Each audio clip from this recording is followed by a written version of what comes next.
formula sheets. Yeah.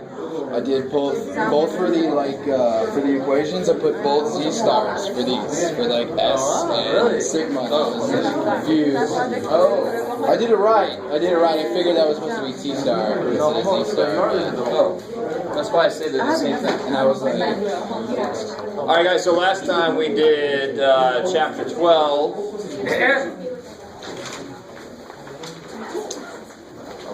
This is so weird because two of my classes, nobody says a damn word. They scare the hell out of me. So actually, I sort of like a little more activity. But let's rein it in right now. So chapter 12, I want to go ahead and make...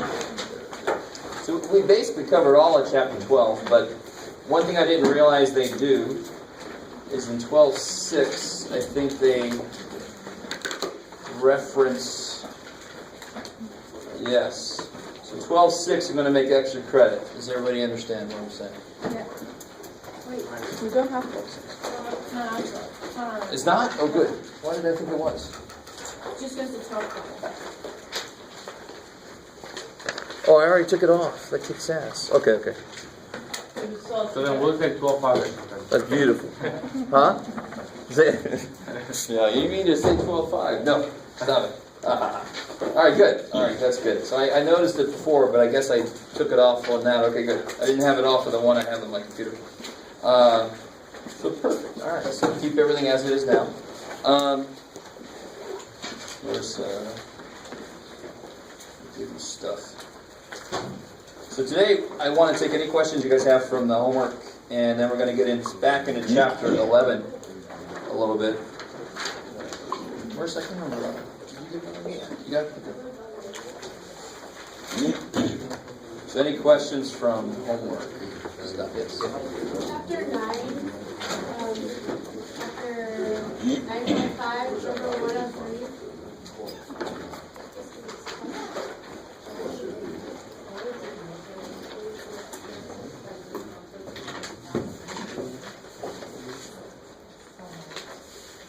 So what's the trouble?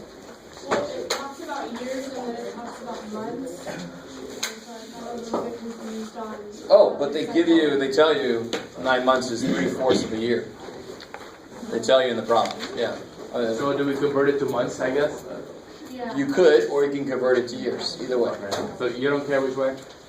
As long as, so they give you the standard deviation in months. Yeah. So it makes sense to convert everything to months. So make 4 years into 40 months. So it's the same thing as always throughout all mathematics and science and anything that uses math. You want your units to match. Yeah. All right, cool. So that's something you're careful about on number 103 in chapter 9. If you have not done that yet.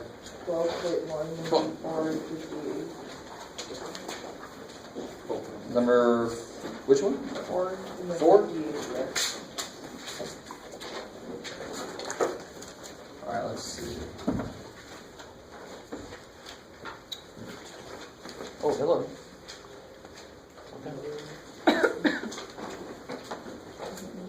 Oh, all right. This is from that section that's just a review of equations of lines.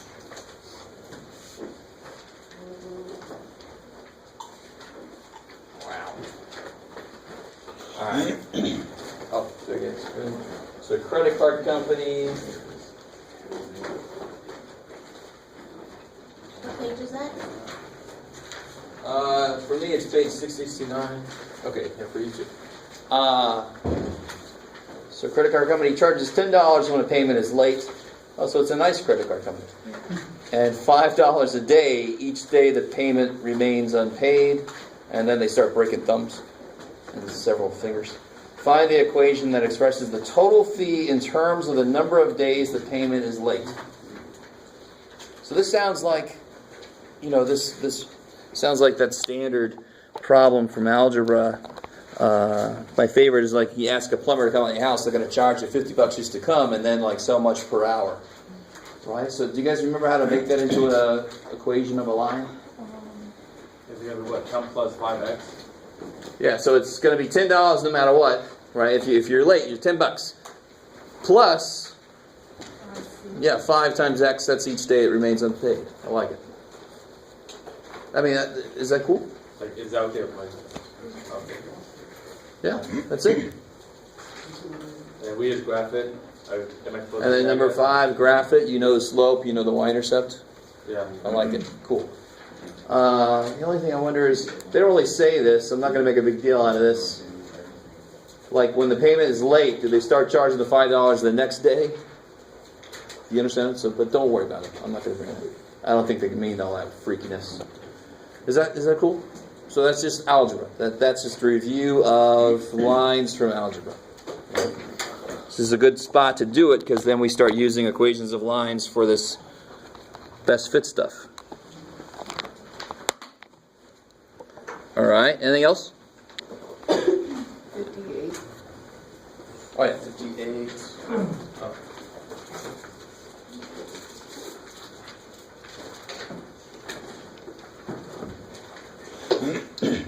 Let's see. Book it over here. So 58 starts here. And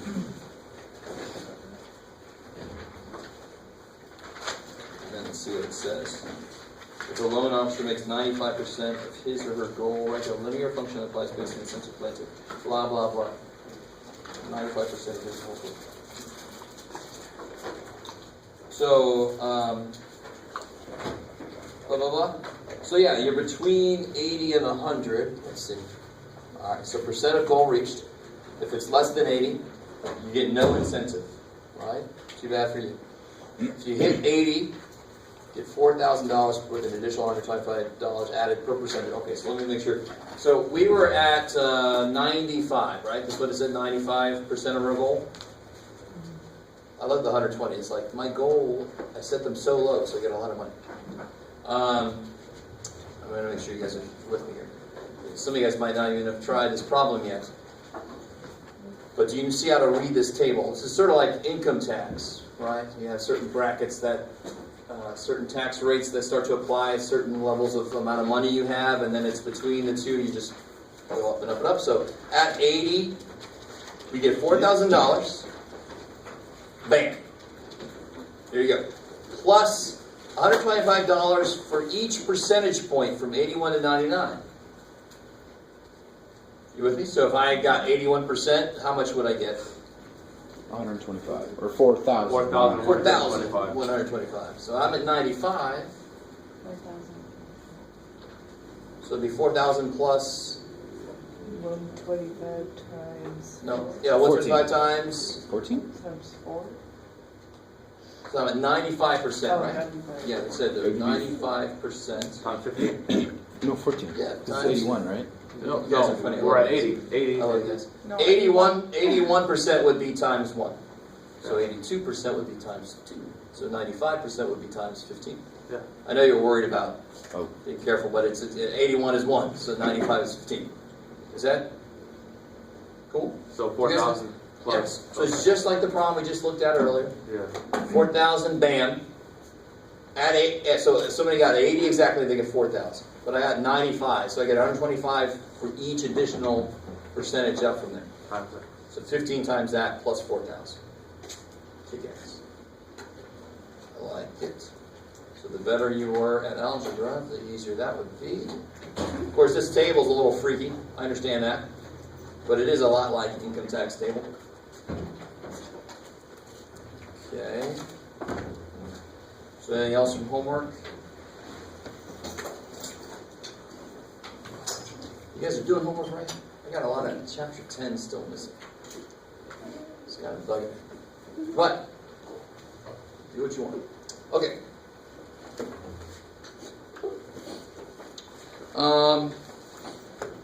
So nothing left over from that before we get back. Has anybody, I don't think, if you guys are still back there, I don't think you've tried the correlation problems out yet, the stuff from chapter 12. Right, okay, so we got to get into that. And everybody's got the little handout that tells you how to do it, right?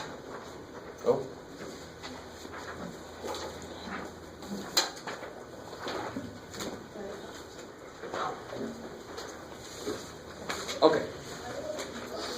So we did several of these last time. I'm not going to do one today unless there's a specific question from homework, which it doesn't seem to be. Okay.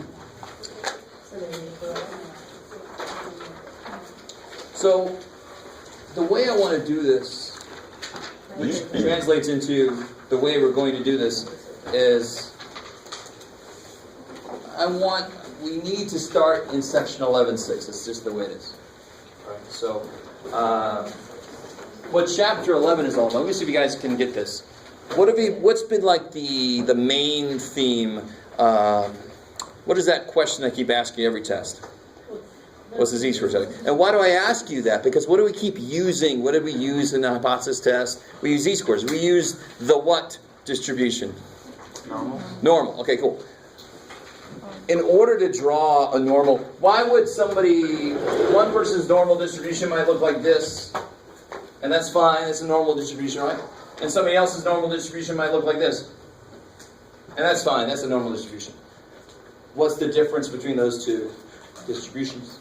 The z-score? Tell me very technically what's the difference. So what is the main, in fact, be less technical, which one's spread out more? Alright, so what's the difference between the two? The data points are closer. So, the standard deviation, bam, right? So the data points are closer, blah, blah, blah. What measures that? What actually gives me an idea of how close the data points are to the middle? The standard deviation does. And then the z-score uses that to tell me how far away something is. So relatively, that might be just as far away as that is. Do you guys understand? So maybe that's 1.2 standard deviations, and maybe that's 1.2 standard deviations. Because here the standard deviation is much smaller than it is here. Alright, let me stop there. This is all kind of review.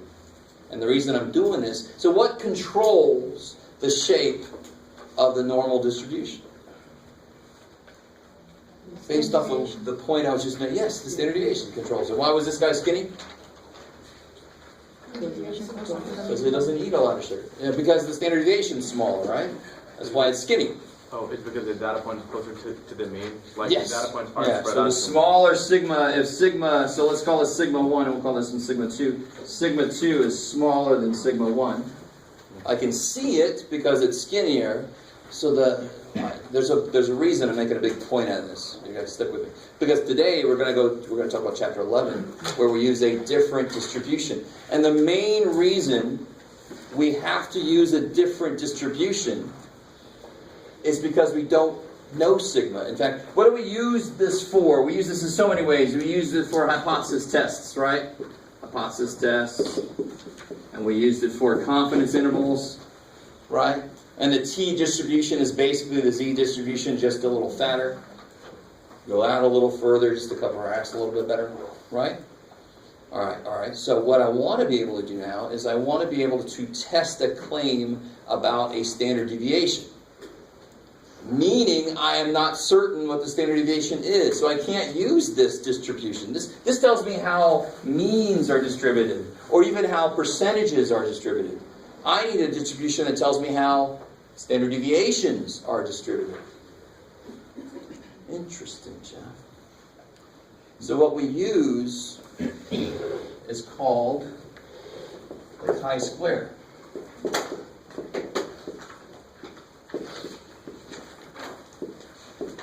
Become an HI. Or just chi-square. What's the word? Chi-square distribution. Alright, so how do you create a standard normal distribution? So let's say that's 0, let's say it's 1.2, so forth. Right, how do I create that? I take every element. Let me make sure you guys are with me here. If I have like a distribution of ages, like here's the average is 40, and there's some age 47, and the standard deviation is 7, let's say. How do I convert that into a standard normal distribution? What do I do? What do I got to convert those raw scores into? Z-scores, right? So I use this formula to convert it into a standard normal. You guys with me? All right. So why am I making a point out of that? I'm being very specific about things that you guys are like, what the hell, man? We do that all the time. Because in order to convert my observations, so now if I am trying, these are going to be observed data values. So they could be like individual people's ages. And this, of course, is everybody's average age, the true average age of everybody. You with me? Or it could be, if I put a little bar and put a little bit, that would be like sample means. And this is the mean of the whole population. Right?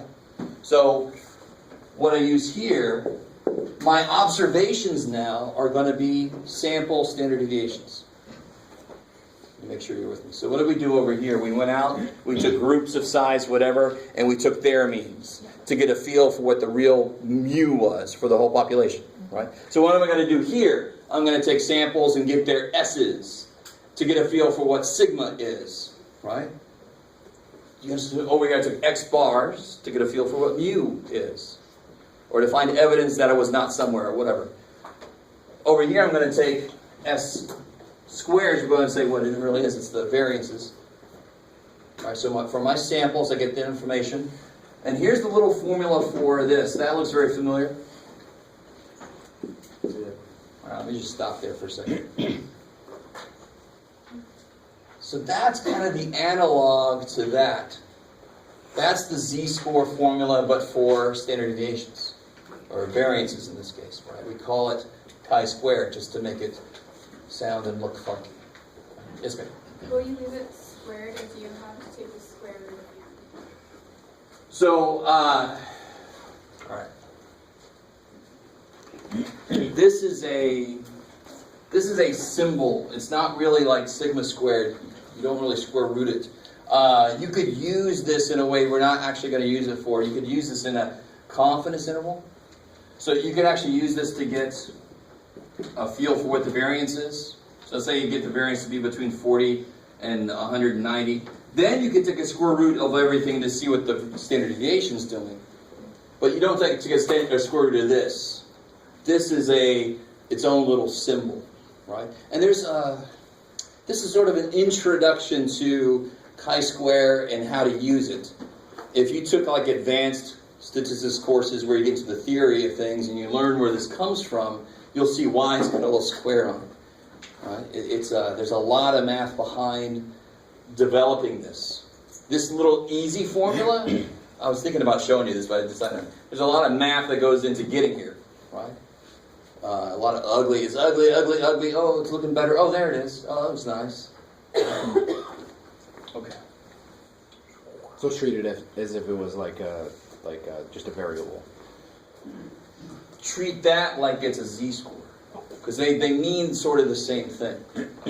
And if I do this, if for some given sample size, if I take all the samples I can, and I plot, and then I convert all the standard deviations I get using the variances, using this, the picture will look, normally it will look something like this. So tell me something you know about this picture. What's special about that? How's it compared to the normal distribution? Skewed. I love it. You guys said something. That's what I do. Skewed in which direction? To the right. Right? It's skewed. That's where the tail is. That's where it's skewed. That's where it looks like somebody pulled on it. And it's like, oh, man, stop it. I always think about Jabba the Hutt up here, but I won't. Now you're going to do it. Now you're going to think about it. Sorry. You will never solve me. Huh? You will never solve me. Oh, stop. Yeah, I like that. Sorry. Geeky jokes are awesome. So this peak, this is the mean is going to be over here somewhere, right? This is actually what would that be officially? That's not the mean. I don't know if you guys remember how skewed stuff works. Yeah, that would be the mode. I like it. That's the most frequent standard deviation that you get. So I want you to realize what's happening here. Why is this tail here? Because you could pick samples from a population and get huge standard deviations. You actually could. It's not going to happen a lot, but you could just happen to pick the lowest and the highest, and then your standard deviation is going to be huge, right? That could happen sometimes. Not a lot. See, that's why it's not very tall, but it could certainly get pretty big.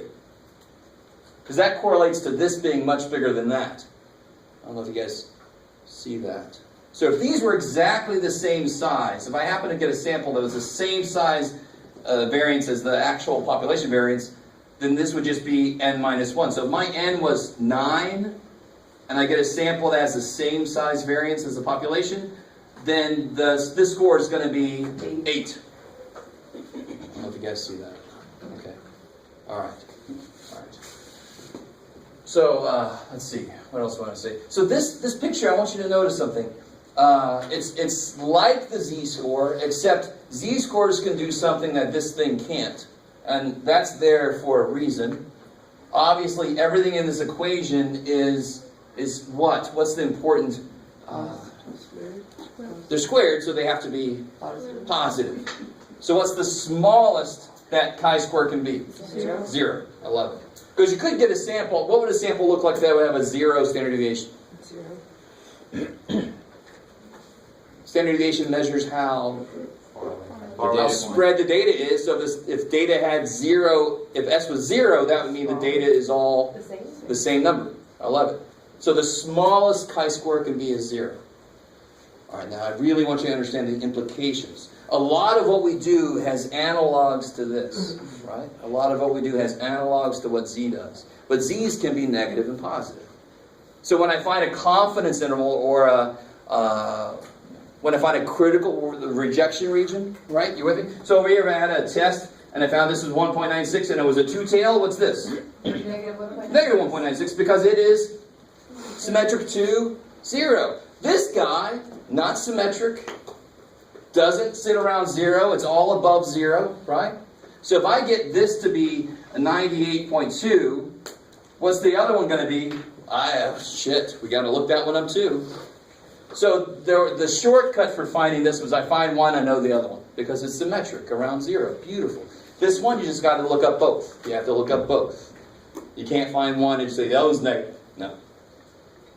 But I use it the same way. So if I wanted to test a claim that the standard deviation was equal to something, that would be a two-tailed test, right? So I have a way to find this chi-square. I call this one chi-square small. Why? Because it's the small one. And I call this one chi-square big. You kind of with me here so far? So what do we? So I really now of course we have a very concrete example we're going to do today, right? But just to get a feel for it, here, this is how I would define my rejection region if my alpha was such that it was 1.96, right?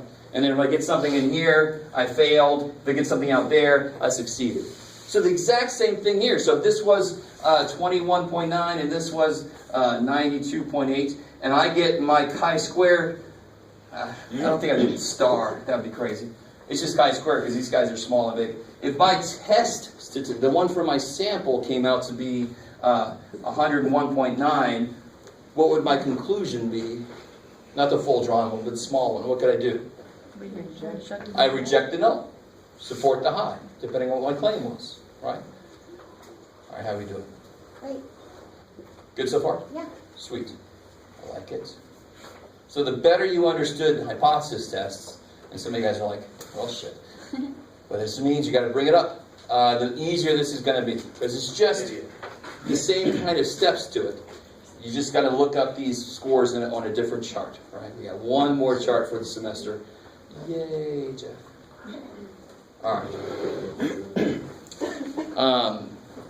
This is not the only formulation for chi-square, by the way. So I wanted to start with 11.6 because it's most like what we've done already.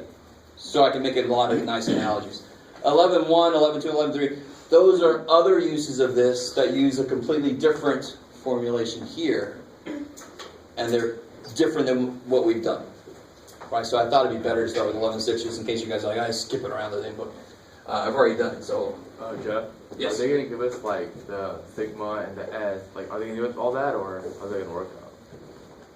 Like, in the homework? Yeah, this, remember, when you did Z star for, in the good old days, where did that come from? I don't know if you guys remember. Where did that come from in a hypothesis test? Because we have a claim about what it is. I don't know what it is. It came from the claim. It came from the HO and H1. It came from there, right? So here I'm going to have a claim. If my claim was, I think that the The claim is sigma is bigger than 2.98. Yeah. So that would be which one? That's gonna be your high. Beautiful. See, that's the same. Yes, beautiful. Everything's the same. Thank God. Everything's the same. I'm just talking about sigmas now, right? Then what's the hope? Sigma is less than or equal to 2.98. I like it. And let's say the sample size I use is 42, and I get an S of 3.13. So that's all given, right? Yes, Okay. just like in the process test. They got to tell me I took a sample of 78 and I found an X bar of 10.7 minutes. I got a question. How is there an S and a sigma? That's what I'm kind of getting confused about. So watch, I really want you to understand. What is this used for? To test a claim about a mean. Yeah. So there's an X bar and there's a mu, isn't there? Yeah. Because you want to compare the two. So here I have a claim about a standard deviation. So there's going to be an S and a sigma, so I can compare the two. Here I just happen to take a ratio, which is another reason why the picture looks different than what I'm used to. All right, maybe. All right. So real quick here, we can actually calculate what this is. What would go here? 41. 40. Yeah, 41, right? N minus 1 times 3.13. 3.13 squared divided by 2.98 squared. 2.98 squared. Oh, nice. So I can calculate it. Do you guys see how I wanted to show you? That you just plug and shove like you're used to. You take your observation, multiply by the degrees of freedom, divided by the claim number, right? So And it's you not- square them to make them variances. It's all given, basically, just like how the other. Just like problems are. hypothesis Yeah, tests. got it. And how do you find these? It's going to be, what do you think these are going to be based on? Your confidence interval, maybe? Your alpha. They're going to have to give you some alpha, right? So you're going to have a chart broken up by what alpha is Okay. to look what these scores are. Right? Yes, ma'am. So when we are finding x squared, that's going to be our alpha, so you're going to give us, but do we have the square root? All right, let's do this. Let me give you the chart. We'll do some quick examples, some rapid fire, make sure we can all read the chart correctly. We'll do an example together, and then I have a handout for you guys to do on your own. Please. Does that sound like a plan? Yeah. Does that sound like I made that up before I even got here? Good, because sometimes I just make it up as I talk. All right, so let me give you guys the table. I already forgot the plan. Oh, he just gave it. Give us something. I look at it, we're like, okay, why did you do this? You know what I mean? They have to be. How else would you find it? No, well, oh, sorry. Is that all gonna be here? Yeah. I have a question. So is this a normal distribution or not? You have to know that the underlying populations are normally distributed in order to use this.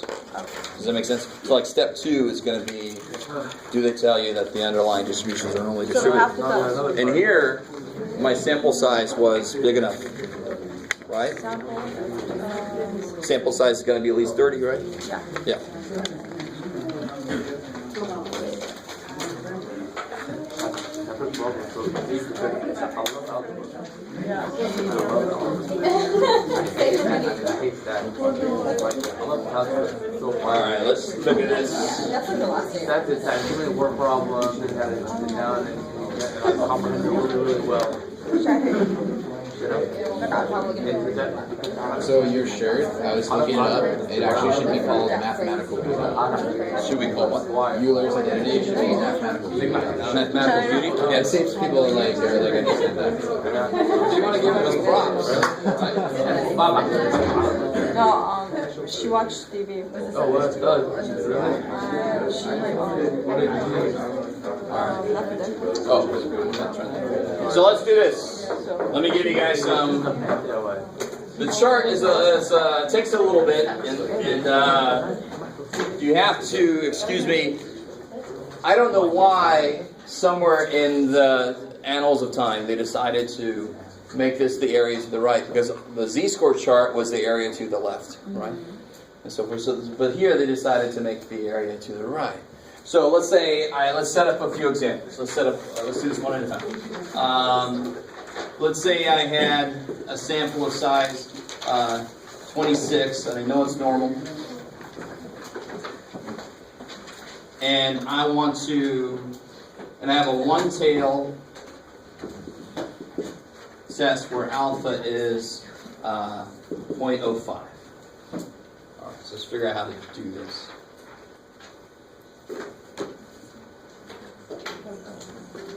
So how does this look? Let's see.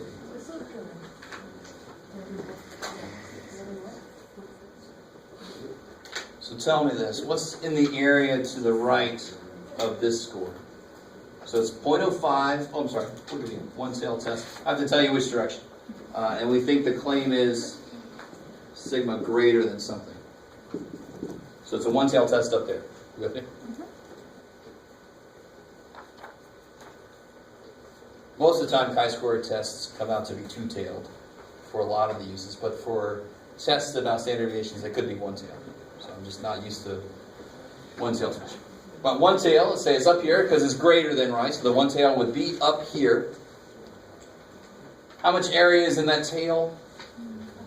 Yeah, the whole thing. I don't have to split it amongst two tails, right? So it's 0.05 in that tail. So how do I find that in the chart? So 0.05 to the right. You go 25.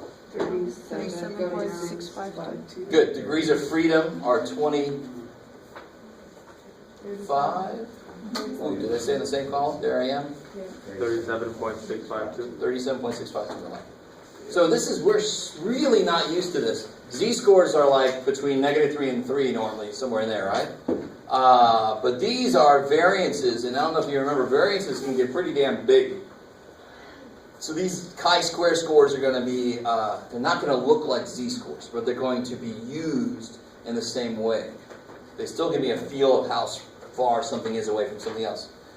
So in this case, chi-square, this chi-square here would be, I would call it chi-square big, that's going to be, I already forgot it, 37.652? Yeah. All right, cool. So you guys try this one. Let me do another one-tail. Sigma, let's say less than something, less than 4.9, doesn't matter. Alpha is 0.025. So then when we just plug in, is that like just stop it right there, or? What is Say that? again? I said, is the first problem done, or? The whole reason of this, what we're doing right now, is just to make sure we can use the chart. That's all. Okay. We're just making sure we can use the chart, and then we're going to do a full-blown out problem. Okay. Yeah. What is the N? I'm sorry. Dirt. What did I mean? Let's make N 18. Is that normal? Yes, these all. Let me put this. This is a heading. Everything's normal. I like it.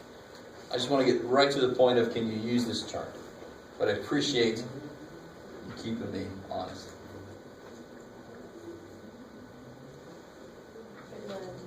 So you got to be careful now, because what's it going to look like? Where's the tail going to be? It's going to be here, right? Look at me drawing a normal curve.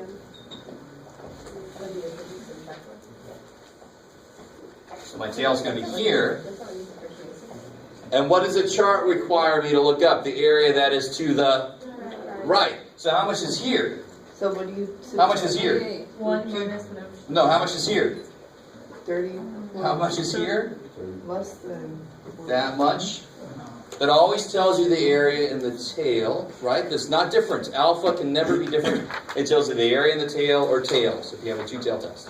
That's 0.025. Is the chart going to understand that? Because is that the area to the right? No. So why was this first one easy? Because the one tail was over there. So the area to the right was alpha, right? You guys start to see what you got to be careful about. So here alpha is 0.025, but it's down here because it was less than, right? So it's down here. So what's the area to the right? 30.191. No. What's the area? 75.06. No. 90. No. What? 97.5. 0.975. Yeah, they got to make one. Right, not 0.1. Yeah.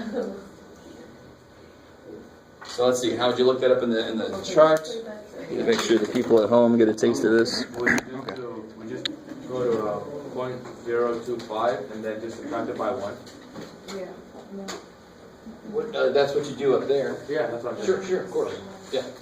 If there's 2.5% below it, there must be 97.5% above it. That doesn't change. Yeah. This is still a probability distribution, right? And what's got to be true about the total area in any probability distribution, it's got to be 1. So if that's 0.025, that's got to be the rest. Same as always. So 0.975 in the area to the right. I stop at 7.564. I stop at 17. Good. 7.564. I like it. Let me stop there for a second.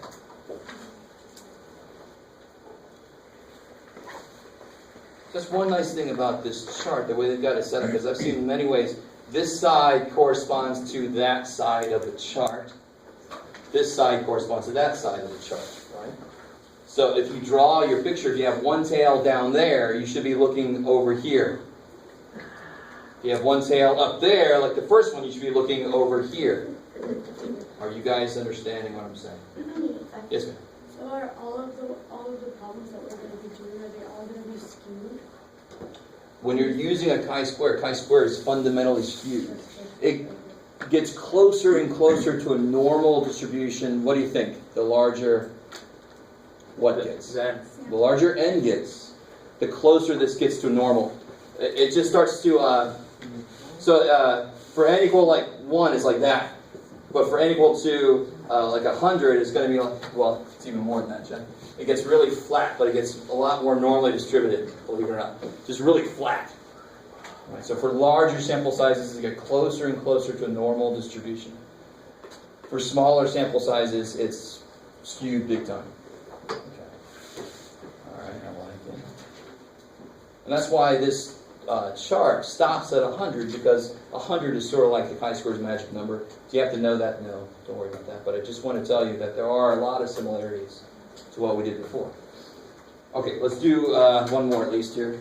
Let's do a two-tail, which means you'll have to find two scores, right? Two-tail, n equals 61 alpha of 0.10.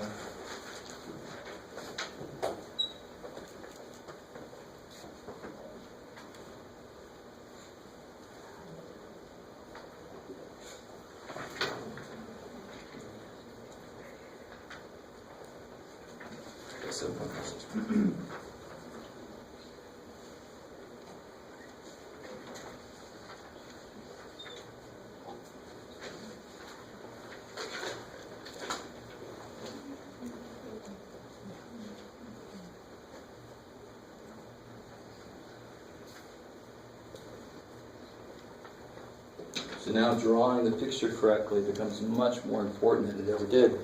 Z-scores are easy because they're symmetric. Once you find one, you got the other one, no problem. But here, you got to identify, you got to be a lot more careful with alpha, for example. So when I go to draw this, it's a two-tail test, so I can automatically do this. It doesn't really matter if you really get in the right place because it's just a visual of what's going on.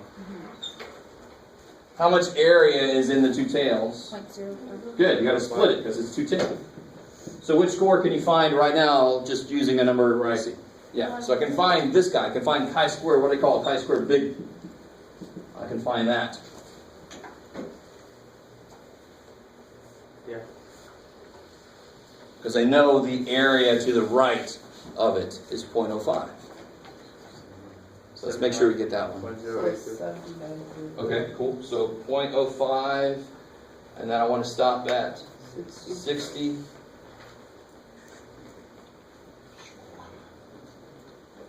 So 79.082? Yeah. Cool.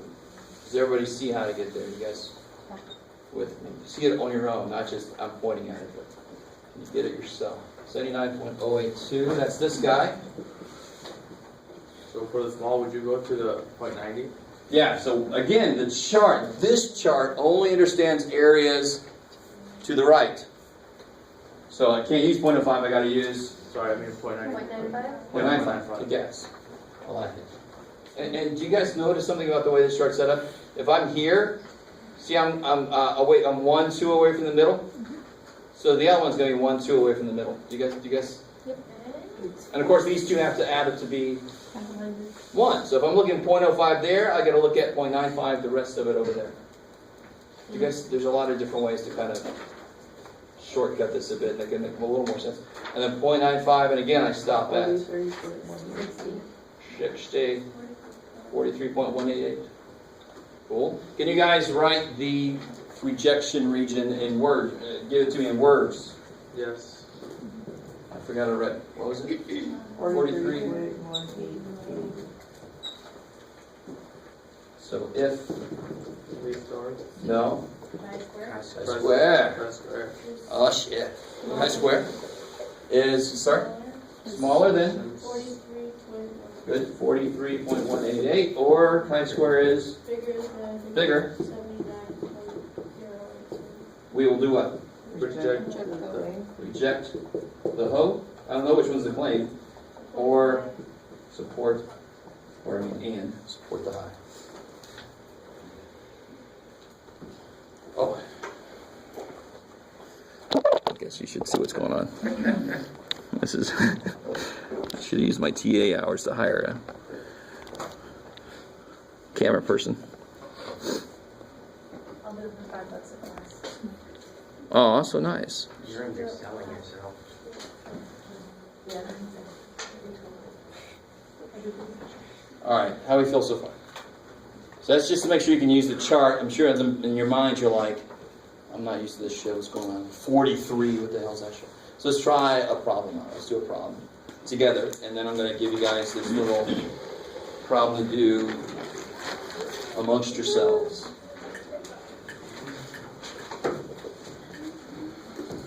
So much easier. What's it? Okay, so much good. Okay, so much okay. Okay, so whatever. We feel the standard deviation of what you got, Jeff? Of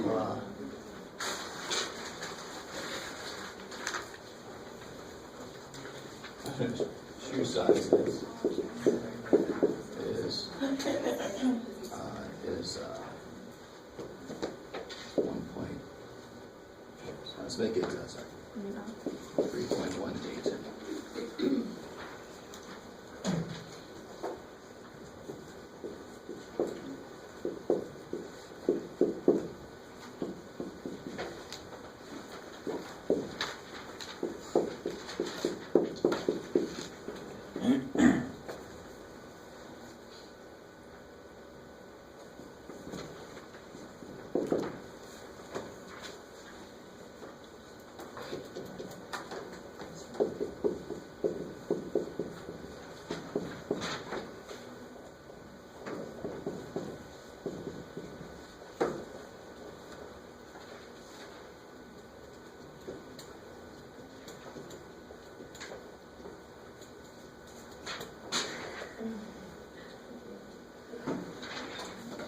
All right, and what's that? That's not. I didn't forget like logos. I didn't, and that's not. I didn't leave a T off, and that's how you feel. What's that? Low. Level of significance, right? So that's alpha. Level of significance. Oh, Not Los Lobos. it looked like pounds almost, Oh yeah, it does. like LVS. Gotcha. All right, so let's do this together. Here we go. You ready? One. What's the claim? Good. That enough gets me excited because some of you guys are using mu when you're supposed to use p, and now there's a third possibility here, right? There could be sigma. So you just pay attention to what the whole thing is about. It's about standard deviations. So sigma. The claim is sigma It's less than. equals 3.18. So I didn't say we feel it's less than that. I didn't say we feel it's not as much as that. I didn't say any of that. I said we feel it is 3.18. So which one's that? The null. Careful, because it has an equal sign in it. It's the null. So what's the high? Not equal. Not equal. Not equal to. So how many tail tests? 2 tail tests. Cool. 2, is it normal? Enough? Yeah, 51. And let's see, chi. Yes. And equals, what was it? 51 greater than 30. Normal enough.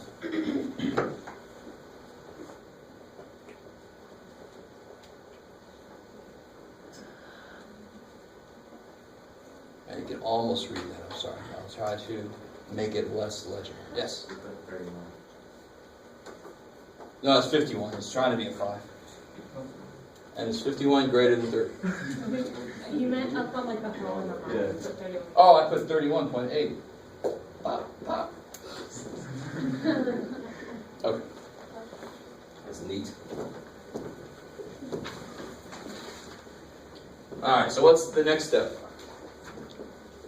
Set the rejection. Good, rejection region. Set up the rejection region. What is after number 2? Oh, it's a chi. Yeah. Can't we use the chi-square distribution? That's a question mark right after it. Yes, that's a question. And then right after the. Be quiet. Can't even. So how do I set up my rejection region? It's a two-tailed test. Alpha is 0.01. Two-tailed test. It's a chi-square, so I gotta do a little skew dude. Need to find both sides. So take a minute and see if you can do that. What's the degrees of freedom? Good. Yes, sir. How do you know where it's skewed? That if it's skewed left or skewed right? I know we've talked about this before, but So there's, the real quick answer is, this is a wall. There is no wall that way. So that's the Okay. only way it has room to okay. skew. But the better answer is, there's going to be a big chunk of samples whose standard deviation is close to or just below the mean. In fact, do you guys remember, we did, on the bottom of this, we divided by a smaller bottom so the whole thing got bigger, because normally standard deviations of samples cut the population, right? So that's why there's a huge chunk here, but then there's a possibility that I get some extreme standard deviations that would be way out there. I like that.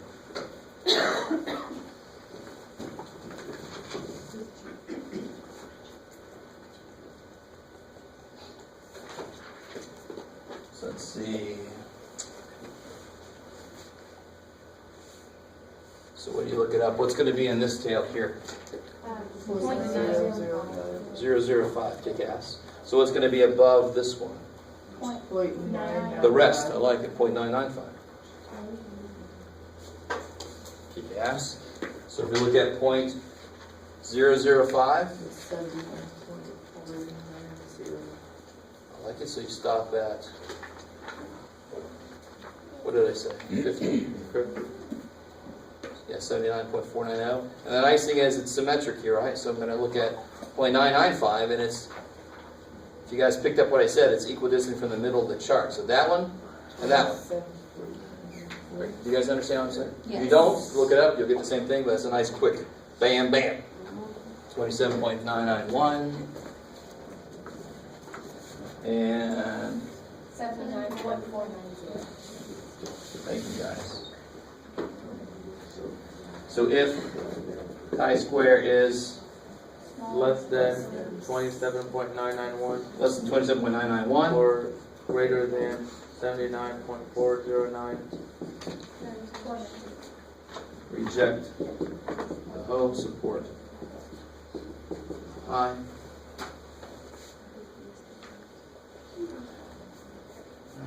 I'm sure some of you guys are like, oh man, I thought we were done with hypothesis.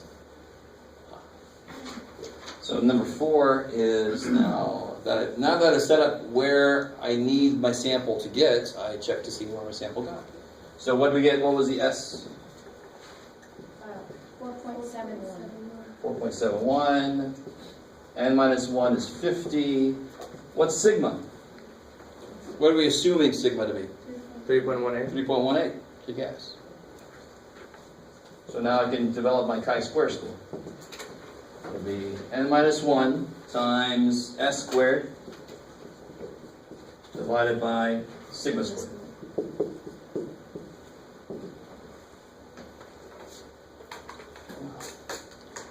So 4.71 is bigger than 3.18. It is different, but is it different enough? This is still going to try to get a feel for if it's different enough. 109.6. 109.688. What is it? 109.688. 109.688.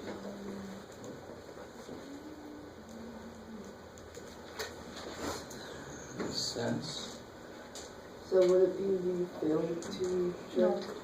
So where is that? On the picture, visually, where is it? It's to the right of 79. 109 it's deep in the what? Rejection region. Rejection region. Or more directly, is it bigger than that? Yes. Yes, so then we, Reject the hope. yeah. So we reject the hope because the claim was about the hope. We reject the hope because we're in the rejection region. Okay. And I support the high. But which way am I going to phrase it? Reject. Yeah, because the claim was. So that's how I'm going to phrase it. I like it. All right, so now the conclusion would be, we have found sufficient evidence to reject the claim that shoe size standard deviation is 3.18.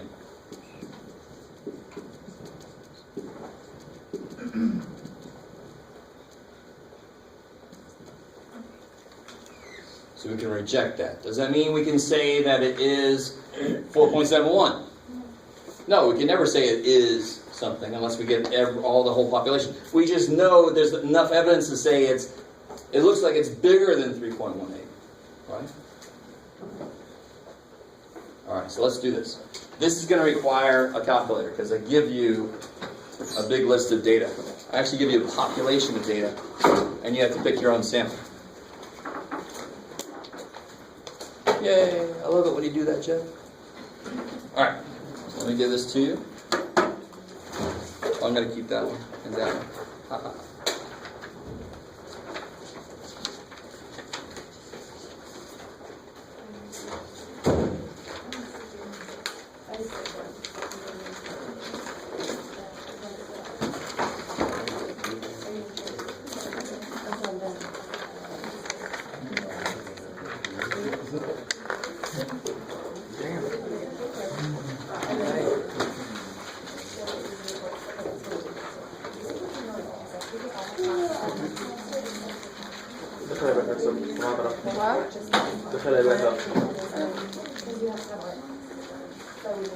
So full disclosure, I think I created this worksheet about 3 years ago, and I didn't update the grade, so it's actually from more than 3 years ago, just so you know. So the one bad thing about the way I've done this is everybody is going to end up with their own different S, but everybody should have the same rejection region, so as we can definitely check that. All right, so go ahead and attack this. If you've forgotten how to do one of our stats, that's one thing I noticed on the test, that several people didn't know how to do it or forgot that's how they were supposed to do it. So you need to know because you know it's going to be on the final. And how much of the, after test 3 is going to be on the final? Like, what percentage? 1/3. I don't know. Is that right? Gives us 3. Between 1/3 and 1/4. Nice. Should make sense it'll be a little heavier since